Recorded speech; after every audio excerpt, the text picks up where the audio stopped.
يوجد محميات عالية. ايه هي المحميات؟ جميل. ولازم نحافظ على المحميات الطبيعيه في مصر. نيجي على محور اخر ده وهو التنوع البيولوجي مهم جدا في دراسه التغيرات المناخيه.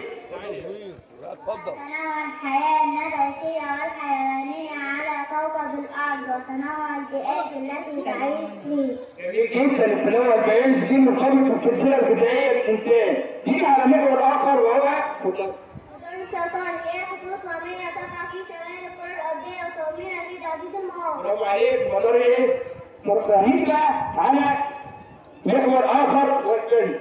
محور اخر ماشي ما يجي عمر من الحضاره المصريه. نيجي محور اخر. الموقع الجغرافي هو موقع بالنسبة لليابس والمياه. ماشي. موقع جغرافي بالنسبه لليابس والمياه. نيجي بقى على محور خاص بالتغيرات المناخيه وهو تعريف المناخ. لازم تكون عندك سؤال في تعريف المناخ. اتفضل. جميل جدا. نيجي يا اولاد على مظهر من مظاهر الحياه وهي الجلد. الجلد ما كانش فرعين بس، كان في عده فروع. هنعرف معنى الجلد ايه؟ الجلد هي عبارة عن مصعد رفيع تصل في الشمال ورأسها في شكرا ليك. عارف ايه الجلد. نيجي بقى الموقع الفلكي. اتفضل.